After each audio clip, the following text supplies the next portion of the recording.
take a little bit more of a closer look at how he plans to address the tough economic situation in particular.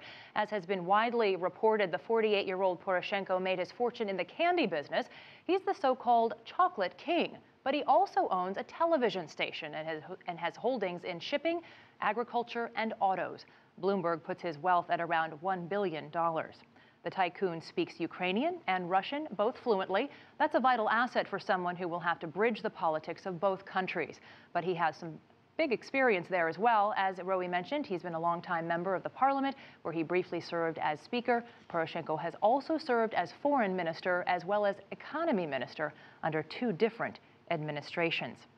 Well, joining me now from New York with more on the economic impact of these elections is Charles Ortel. He's managing director at Newport Value Partners. It's an independent research firm with a focus on politics and macroeconomics.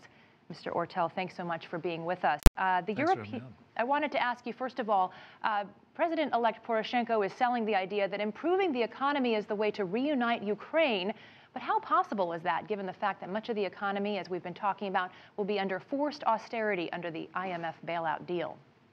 Well, I think this is the end here of a holiday weekend, and people like to be hopeful. But the brutal reality facing Ukraine is that it is indeed hostage to Russian energy interests, oil and gas. It is behind on its bills. It is heavily in debt.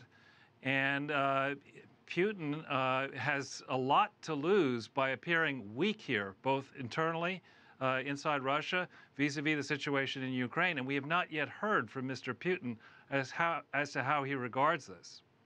And that will be very important. But Poroshenko is also a pragmatist. As we said, he speaks Russian fluently. He's also a former economic minister. Does that give him the sort of juice he needs to deal with Putin? I think in the Ukraine and in Russia, we're talking juice is equal to cash.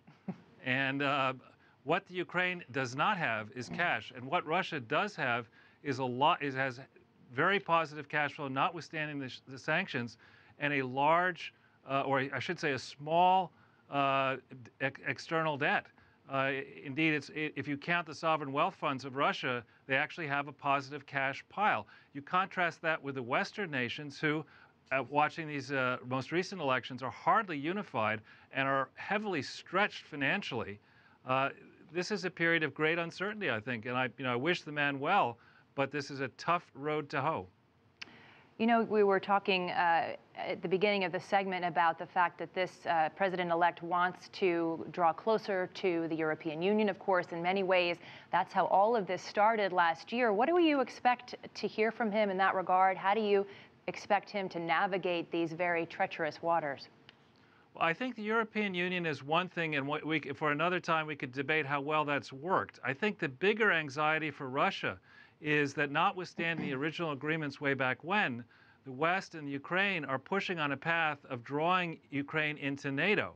And when you look at the military bases inside the Ukraine, an important one that no one talks about for the moment is up in Kharkiv, in the center north of the country. That is a very strategically important base. The last thing that Mr. Putin and Russia want to see is any kind of a deal where Ukraine gets drawn into NATO and NATO fighters are in that base. So I think, you know, that's a sticky wicket. Absolutely. Well, let me turn a little bit, maybe not the macro scale, but the micro scale here in the country of Ukraine. What do you think we're going to see in terms of the business community itself? What kind of impact can Poroshenko have on that? I mean, we've got gas prices rising. We've got the value of the Ukrainian currency dropping. Can he really have an impact on that in the short term, do you think? Very difficult in the short term. And what he would have to do, and the relics of the Soviet impact, the Eastern European impact on this country, still obtain in Ukraine. There's too much bureaucracy, too much government. The tax system is too high. There's too much waste and inefficiency, and all those types of problems can be cured, but not in months. It takes, indeed, many years, as we found out in this country.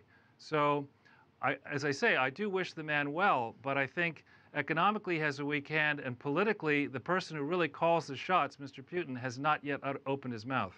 And we have seen some positive reaction from the Russian markets. They went up after this election. How do you think the broader international business community will respond, especially here in the United States?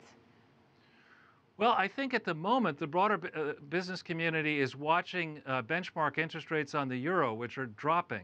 And because of that, you're seeing asset prices rising around the world.